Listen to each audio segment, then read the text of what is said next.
ফেরাউনের দোসর হচ্ছে বাংলাদেশের শেখ হাসিনা, বাংলাদেশের আওয়ামী লীগ।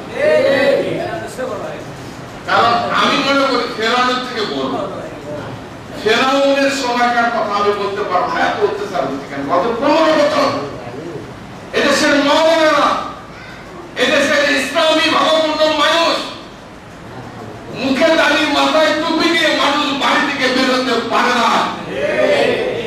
এই 15 বছর বাংলাদেশের মানুষ ইসলাম প্রচার করতে পারে নাই।